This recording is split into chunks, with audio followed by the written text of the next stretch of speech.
आपने उसके लिए मारा है मुझे। देखो बेटा, वो दोस्त है तुम्हारा। वो जलील नहीं हो सकता, घटिया नहीं हो सकता। आपने अपनी तमाम जायदाद जो कि आपके वालिद साहब ने आपको दी थी, अपनी मर्जी से अपनी दोनों बेटियों के नाम कर दी है। ज्वाइन कर देता हूँ। डैडी, आपने मुझे बुलाया था? हाँ, मुझे तुमसे कुछ जरूरी बात करनी है। क्या माँ ऐसी होती है? मैं कैसे भूल सकती हूँ ईशा कि मैं रात रात भर जागी हूँ, दिन दिन भर रोई हूँ। तो आप ईमान को छोड़कर वापस चली आएंगी? हाँ, यही इरादा है।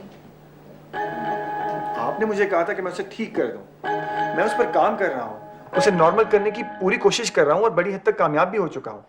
अब अगर आकर वो हंसने बोलने लगी है तो आप उसे लेकर 2 महीने के लिए वहां चली जाएंगी?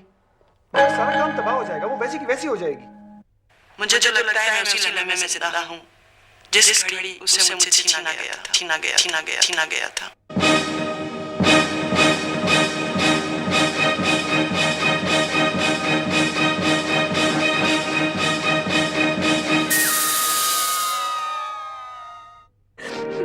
मैं उनके लिए एक चैलेंज केस थी। वो मुझे ठीक करना चाहते थे और मैं समझ रही थी कि वो कौन, किसकी बात कर रही हो? बताओ मुझे। सारम। बेटा, तुम जहां भी रहो खुश रहो।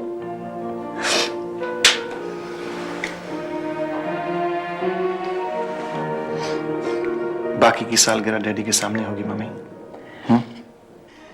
लेकिन आलियान, एहसान तो बहुत स्ट्रॉन्ग आदमी है, उनको ये सब क्यों हुआ? मम्मी, जब अनब्रेकेबल चीजें टूटती हैं तो सब कुछ चूर चूर हो जाता है। प्लीज ऐसा मत करो, ऐसा मत करो।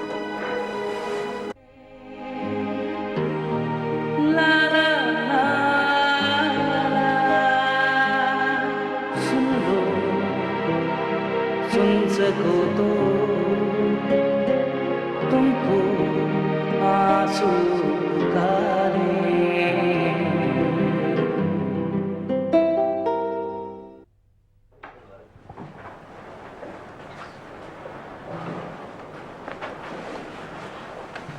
क्या हुआ?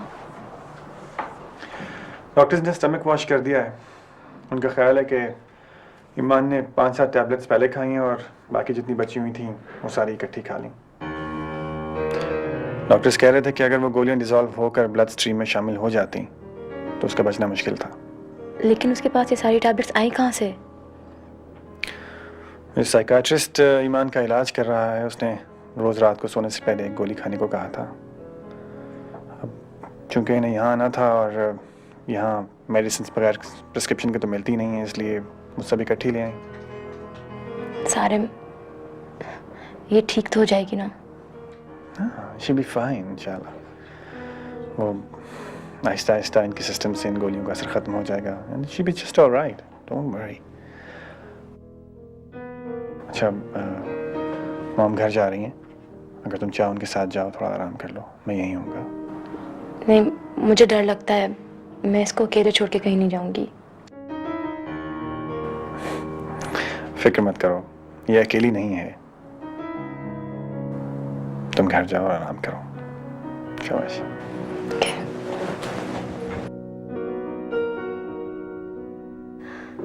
भाई तुम परेशान मत होना, वो ठीक है। डॉक्टर्स ने कहा है कि वो 48 घंटे तक सोती रहेगी, फिर धीरे धीरे उसे होश आ जाएगा। तुम प्लीज फिक्र मत करो, वो पहले से बहुत बेहतर है। मगर आलिया, बात क्या हुई थी? बात तो कुछ भी नहीं हुई। नहीं नहीं आलिया, कोई बात तो होगी। क्या उसकी बात उसकी माँ से हुई थी? नहीं समी, वो तो अपनी माँ से अभी तक मिली ही नहीं और माँ को भी नहीं पता कि वो यहाँ आई हुई है। मैंने सोचा था कि आप बता दूंगी, लेकिन बता देना चाहिए था। मैंने ईमान से कह दिया था कि अगर वो अपनी माँ से मिलना चाहे तो मिल ले। फिर उसने ये हरकत क्यों की? दवाएं तो उसके साथ हमेशा रहती हैं, लेकिन आज से पहले उसने कभी ऐसा नहीं किया था। समी तुम प्लीज आ जाओ, सब कुछ ठीक हो जाएगा। तुम यकीन करो समी, वो यहाँ बहुत खुश थी, हंसने लगी थी, बोलने लगी थी। हाँ, एक बात तो तुम्हें मैंने बताई नहीं, ईमान की अचानक अपनी बहन ईशा से मुलाकात हुई एक दोस्त की शादी पर। बहन को देखकर परेशान तो नहीं हुई थी? नहीं, दोनों बहनें बहुत खुश हुई। एक हफ्ता हो गया, दोनों एक दूसरे से एक पल के लिए अलग नहीं हुई। और उनकी माँ को पता नहीं?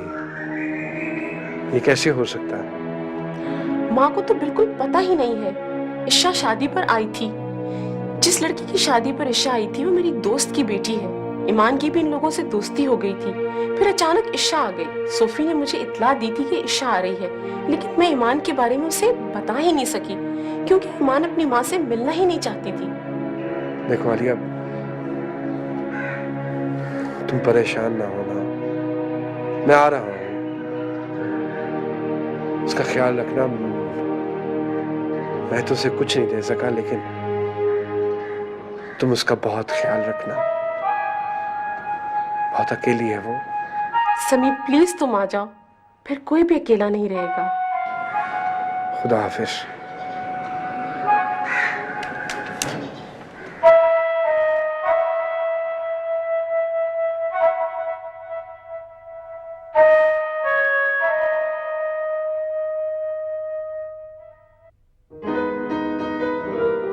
ईमान, तुम सो रही हो या जाग रही हो, इससे कोई फर्क नहीं पड़ता, क्योंकि जो कुछ मैं कहूंगा तुम्हारे दिल तक जरूर पहुंचेगा। देखो ईमान, तुम्हें एक सफर पर भेजा गया है। इस सफर को खुशी खुशी पूरा करो, क्योंकि तुम्हारे पास इसके सिवा कोई चॉइस भी नहीं है।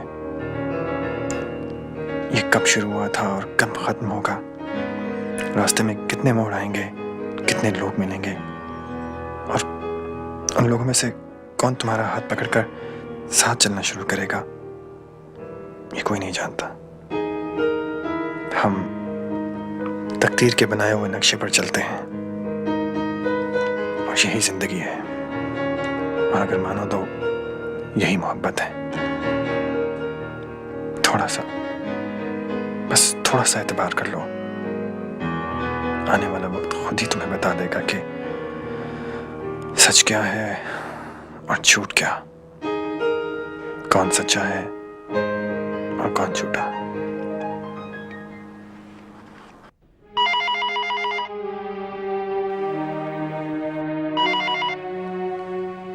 हेलो। हेलो सोफी, मुझे तुमसे एक बात करना है। प्लीज नाराज मत होना, पहले मेरी बात सुन लो।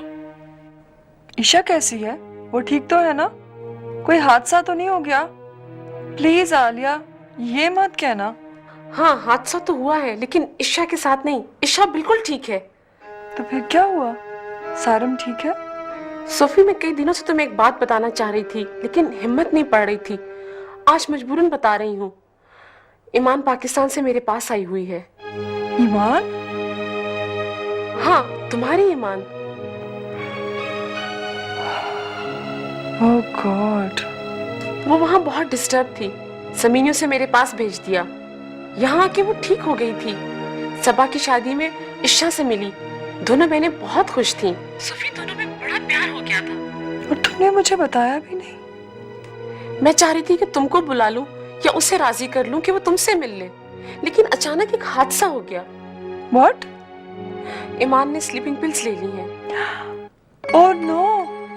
सोफी, मेरी बात सुनो प्लीज, मेरी बात सुनो। Excuse me, माँ, उन्हें कुछ बताने की जरूरत नहीं है। ये क्या हरकत है सारम? उसकी माँ है, उसे बताना ही होगा।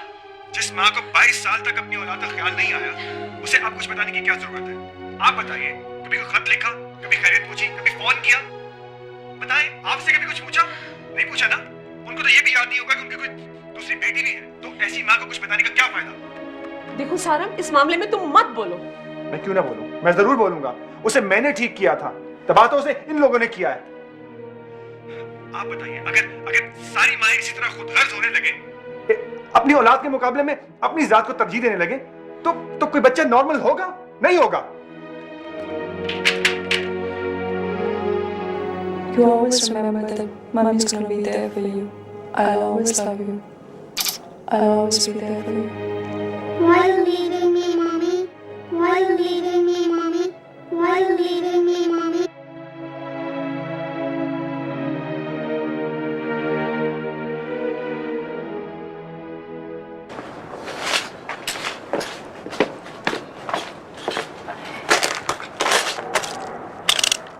आओ बेटा।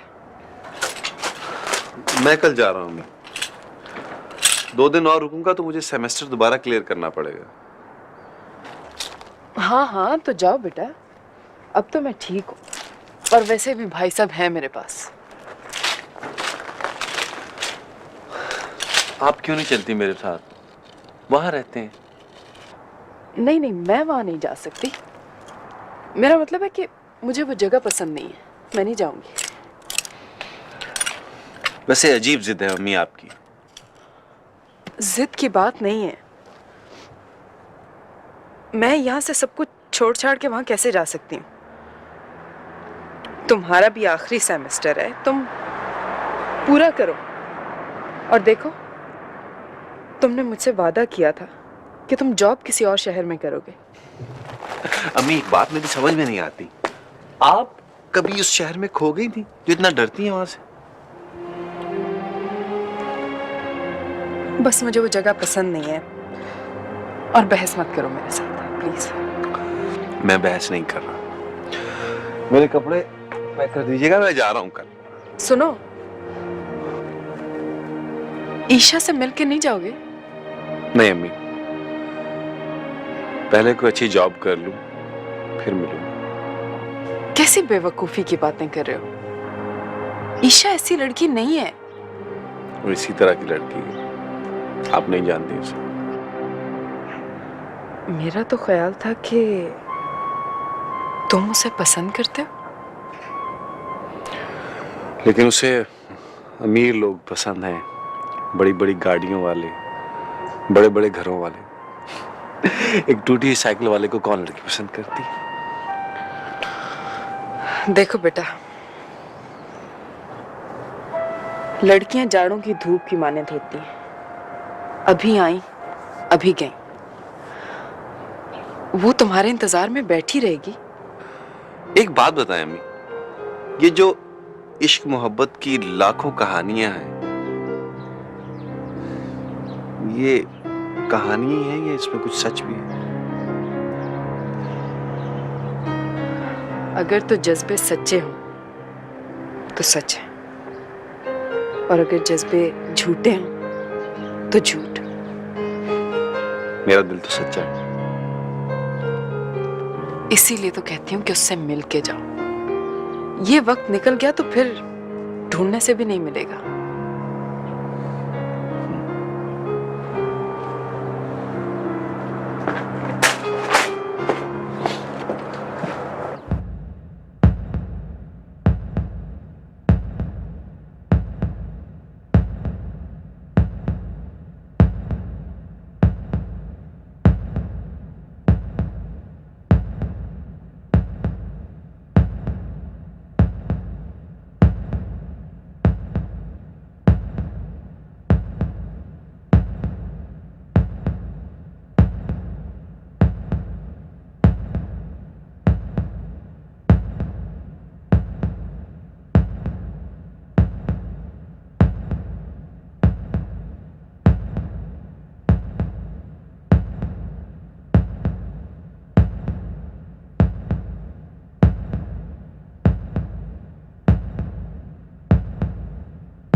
इतना एतबार खो दिया कि मेरी बात भी ना समझ सकी।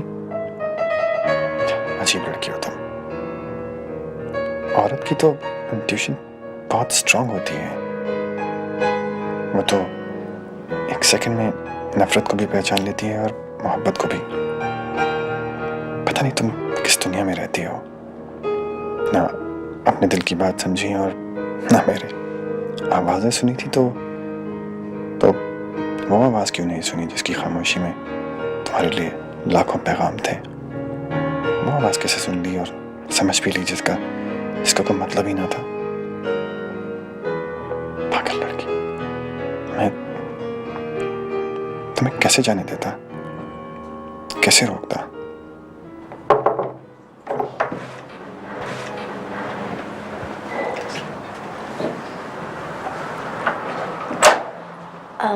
सारिम, ये हमारी मम्मी है। खुशी। Do you really care? Excuse me, मुझे आपसे एक बात पूछनी है। आप गुजरे हुए वक्त को वापस ला सकती हैं? नहीं ला सकती ना? इसी तरह ईमान को भी अब आपकी जरूरत नहीं है। He doesn't need you anymore. Sarim, ये ईमान की मम्मी है। तुमने कहा, मैंने सुन लिया। And I know. But she's not supposed to be here. सारा, मैंने तुम्हारी सब बातें सुन ली थी जो तुमने अपनी माँ से कही थी जब उन्होंने मुझे फोन किया था। बेटा, तुम बिल्कुल सही कह रहे हो, लेकिन प्लीज मैं ऐसे थोड़ी देर देख तो सकती हूँ।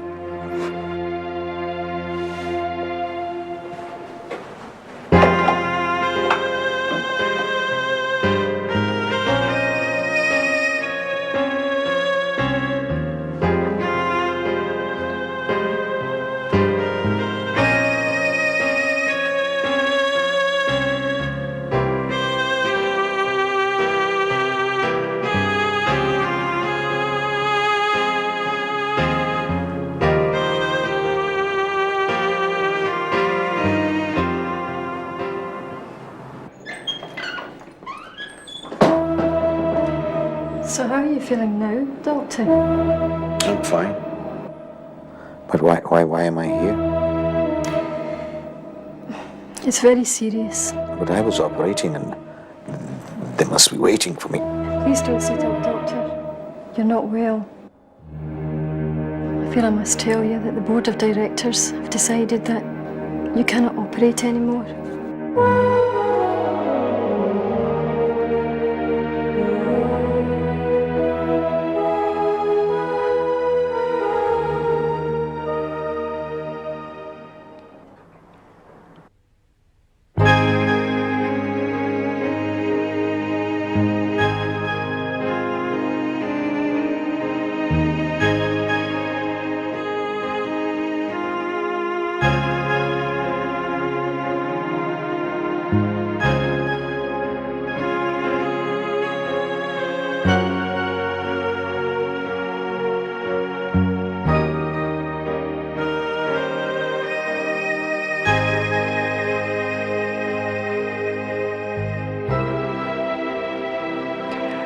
No, darling, I will not leave you.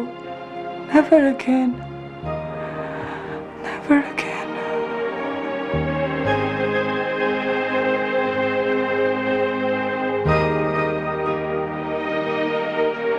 मैं भी बहुत रोई हूँ ईमान। कितनी बार मेरा जी चाहा कि मैं अपने आप को खत्म कर लूं, लेकिन जिंदगी खत्म करने से दुख तो खत्म नहीं हो जाते बेटा, और फैल जाते हैं। खुदा हमें हमारे हौसले से ज्यादा दुख नहीं देता और देगा भी नहीं।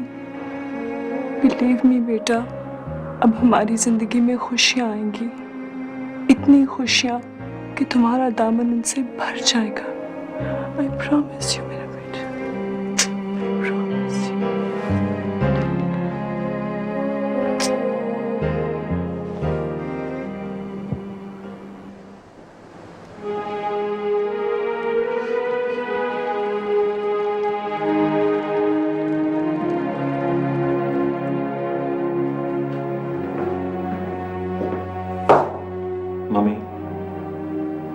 सोच रहा हूँ कि आप डैडी को लेकर किसी पुरसुकून जगह पर चली जाएं। देखिए ना, अगर वो वहां पर 1-2 हफ्ते के लिए रुकेंगे तो इंशाल्लाह बिल्कुल ठीक हो जाएंगे। क्या ये आप कर सकेंगी? क्यों नहीं कर सकूंगी, सब कर लूंगी। वैसे भी उनको आराम और सुकून की जरूरत है, वो यहाँ रहकर नहीं मिल सकता। तुम सब अरेंज कर लो, मैं उनसे बात कर लूंगी। वैसे भी कितने अरसों से कहीं गए ही नहीं। Hello, speaking. What? My God. Yes, I'm coming. Yes, I'm coming. अलिया, क्या क्या बता के जाओ। मम्मी, वो नर्स ने डैडी को सब कुछ बता दिया। उन्हें स्ट्रोक हुआ है, मैं हॉस्पिटल जा रहा हूँ। स्ट्रोक हो गया? ओह, स्ट्रोक हो गया। ओह अल्लाह मियां, और क्या क्या होगा?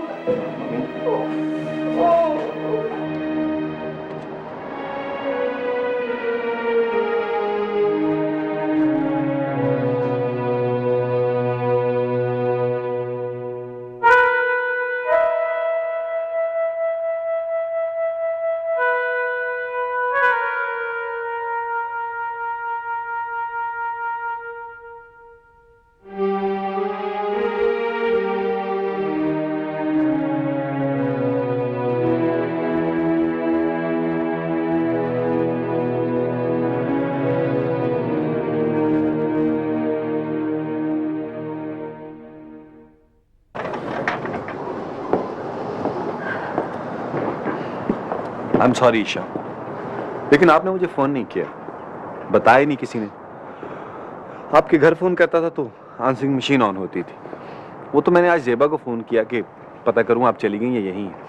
Thank you. ईमान को क्या हुआ? वो तो बिल्कुल ठीक थी। जब इंसान पर से एतमाद उठ जाता है ना, तो वो कुछ भी कर सकता है। ईमान ने स्लीपिंग पिल्स खा ली थी। वो तो शुक्र है कि हम फौरन वहाँ पहुँचे और उसको हॉस्पिटल ले गए, लेकिन डॉक्टर्स कहते हैं फिर भी 1 हफ्ता तो लगेगा। अच्छा, ईमान तो बड़ी टिमिड सी लड़की है। ये सब करने के लिए तो बड़ी बहादुरी की जरूरत होती है। मैं तो ऐसा सोचूं भी तो नहीं कर सकता। इंसान के बर्दाश्त की भी एक हद होती है, और ईमान उस हद तक पहुंच चुकी थी। आप परेशान हैं? वो मेरी बहन है और हम लोग 20 साल के बाद मिले हैं, और अगर उसको कुछ हो गया ना तो पता नहीं मेरा क्या होगा। कुछ नहीं होगा उसे। उसने अपने हिस्से के सारे दुख समेट लिए हैं। ये तो दुख के समंदर की आखिरी लहर थी जिसने उसे उठाकर साहिल पे फेंक दिया है। यकीन कीजिए, अब उसकी खुशियों का जमाना शुरू हो गया है। उसकी खुशियों का जमाना तो आ चुका है, लेकिन वो खुद ही ये नहीं जानती। जान लेगी, आज नहीं तो कल जान लेगी। ईशा, असल में मोहब्बत जो है वो एक नाजुक सा ख्याल होता है जो अचानक दिल में आ जाता है, फिर खुद ब खुद उसका यकीन इंसान को हो जाता है। जब आप उससे मिलिएगा तो उसे ज़रूर ये बताइएगा, क्योंकि ये सब मैं उससे नहीं कह पाऊंगी, क्योंकि मुझे अभी तक खुद ही नहीं मालूम कि ये सब है क्या। उस दिन के लिए आई एम रियली सॉरी। पता नहीं क्या क्या कह गया जो मुझे नहीं कहना चाहिए था शायद। नहीं, मैं तो वैसे ही सब कुछ भूल गई थी। मुझे याद भी नहीं आपने क्या कहा था। बड़े ही बेवकूफ लफ्ज थे जो इतनी जल्दी मिट गए। बड़ी मुश्किल बातें करते हैं आप। हाँ, मुश्किल इंसान तो मैं हूँ। खैर, अच्छा किया जो आपने भुला दिया। मैं ईमान को देखने जरूर जाऊंगा। ये बताइए कि आलियान को इल्म है? क्या? वो नहीं जो मैंने कहा था, वो जो ईमान के साथ हुआ। वो तो जा चुके थे, उन्हें कैसे मालूम होता? फोन कर सकती थी।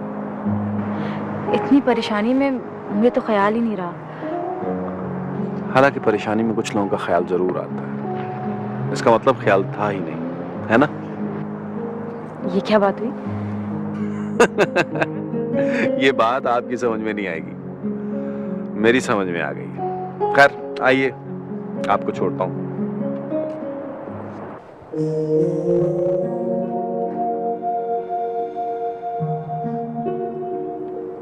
मम्मी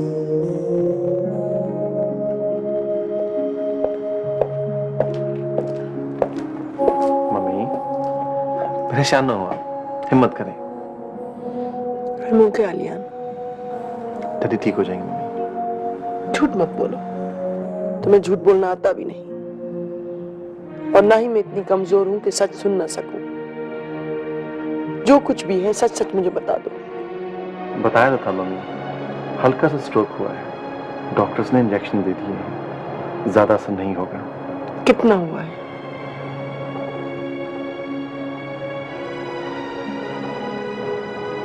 राइट साइड पर पैरालिसिस हुआ है, चेहरे पर असर नहीं है। आलियान, ये सब क्या हो रहा है? मेरे साथ ही क्यों हो रहा है? मैंने क्या गलती की है? मम्मी, ये हमारा इम्तिहान है। डैडी ऑलरेडी बहुत डिस्टर्ब्ड है। जब मैं उन्हें लेकर आऊंगा ना, तो आपको उनके सामने नॉर्मली बिहेव करना पड़ेगा। ये मेरा कोई पहला इम्तिहान नहीं है, पहले भी कई इम्तिहान दे चुकी हूँ, ये भी दे लूंगी।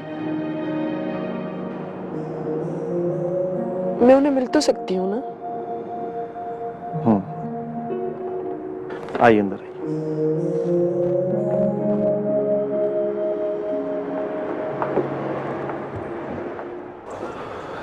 ईशा को तो कुछ होश ही नहीं है, हर वक्त हॉस्पिटल में रहती है अपनी बहन के पास। तुम जरूर जाना, ना मिले तो पूछ के आ जाना। बेटा, दुख और तकलीफ में किसी का साथ देना बहुत बड़ी बात होती है।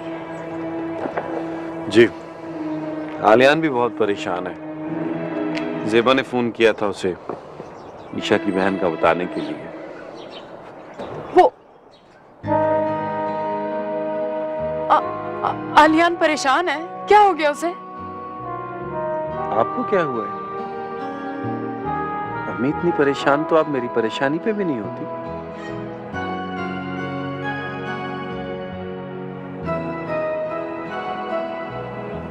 बको मत, कभी कभी तुम बिल्कुल छोटे बच्चों की तरह बिहेव करते हो। वो है, तुम हो। मुकाबले की तो कोई बात नहीं। मुकाबले की तो कोई बात नहीं, मगर कुछ ऐसी आन पड़ी है कि मुकाबला आन पड़ा है। क्या क्या कह रहे हो तुम? मजाक कर रहा था। आप तो जरा सी बात से डर जाती हैं। आलियान की डैडी की तबीयत ठीक नहीं। क्या क्या तबीयत खराब है? ज़ेबा ने बताया कि शायद स्ट्रोक हुआ। और तुमसे इतनी भी तौफीक नहीं हुई कि तुम फोन करके पूछ ही लो? कैसे दोस्त हो तुम दानियाल? अम्मी, आज ही तो पता चला है। फोन भी किया था, वो मिला नहीं। दानियाल, तबीयत बहुत ज्यादा खराब है क्या? आप भी कमाल करती हैं अम्मी, किसी की तबीयत टिम्बकटू में खराब हो और आप यहाँ परेशान हो जाती। नहीं बेटा, ये इतने दूर की बात नहीं है। इतने करीब की बात भी नहीं है। करीब की बात तो है। मेरा मतलब है, दोस्ती की है तो फिर निभाना भी सीखो। दोस्ती नहीं निभा सकी तो दुनिया का कोई रिश्ता नहीं निभा सकोगी तुम। अम्मी, आप इतना परेशान क्यों हो रही हैं? मैं जा ही तो रहा हूं, उसके पास भी जरूर जाऊंगा। अच्छा, तुमने पूछा नहीं कि बीमारी क्या है? बीमार तो वो काफी दिनों से है। आलिया ने बताया था कि भूलने वाली बीमारी है। दानियाल, इस बीमारी में लोग क्या सब कुछ भूल जाते हैं? अचानक थोड़ी देर के लिए सब कुछ भूल जाते हैं, फिर याद आ जाता है। और जैसे जैसे बीमारी बढ़ने लगती है, अटैक बढ़ने लगते हैं। इस बार सुना है कि ऑपरेशन करते हुए भूल गए थे वो। उन्हें भी शायद ये पता चल गया। आलियान बेचारा तो बहुत परेशान होगा। इतनी बड़ी बात होगी और तुमने बताया भी नहीं। कम से कम तुम्हें तो जाना चाहिए था। आलियान यकीनन परेशान होगा अम्मी, क्योंकि वो उसके अब्बू हैं। मेरा बाप बीमार होता तो मैं भी इसी तरह परेशान होता। ठीक कह रहे हो तुम। अब प्लीज सब मुझ पे रहम करें आप। दोस्ती की हद तक तो ठीक है, अब अगर उसके अब्बू का भी कुछ होगा और आप इतनी परेशान होंगी, ये भी ठीक नहीं। ईशा से मिलने जा रहा हूं।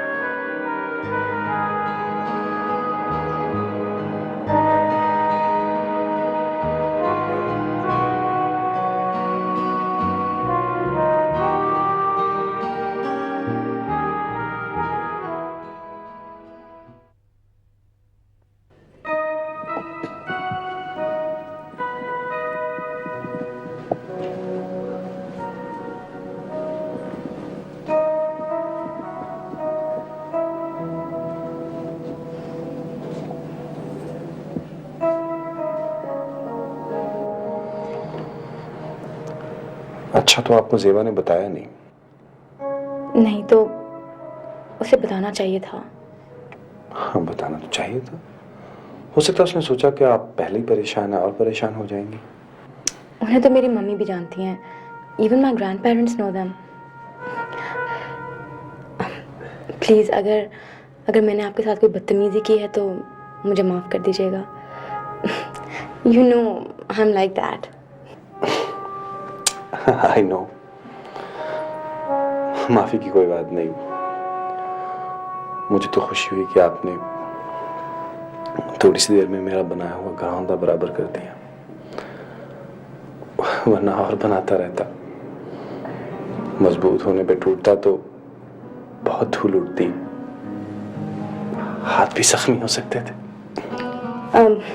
अच्छा, मैं चलती हूँ। ईमान अकेली है। आई थिंक ही नीड्स मी। हाँ, मैं समझ गया। मैं भी चलता हूँ।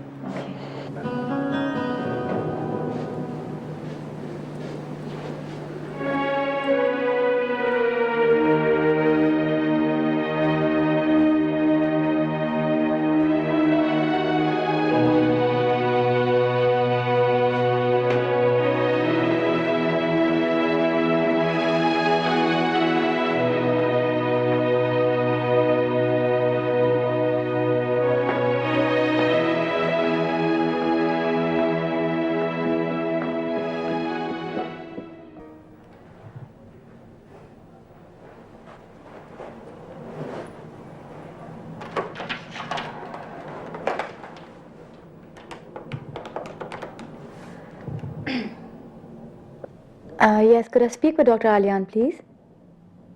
Yes, this is very important. I'll hold on.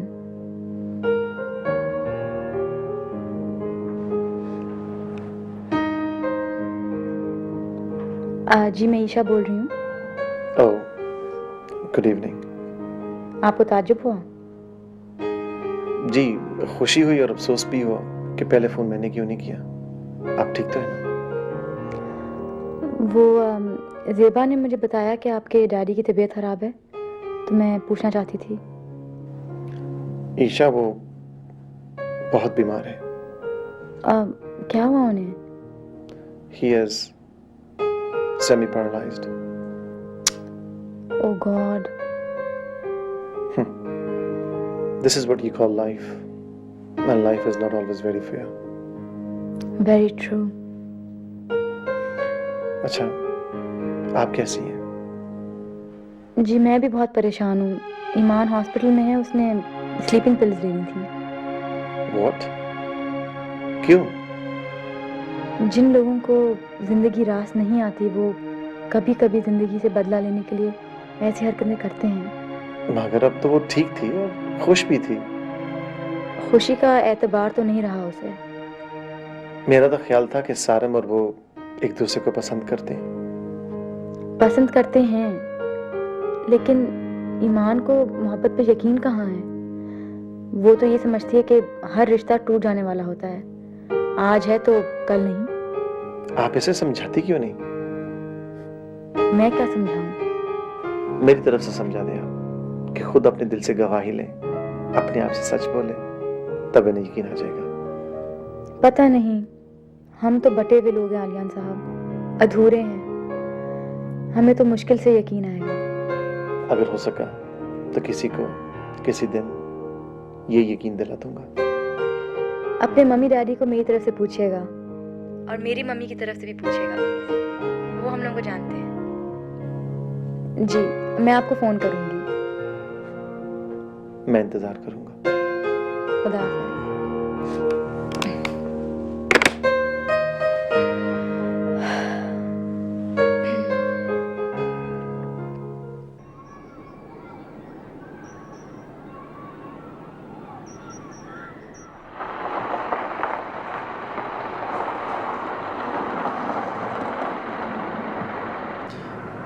Mom अभी थोड़ी देर में आ जाएंगी।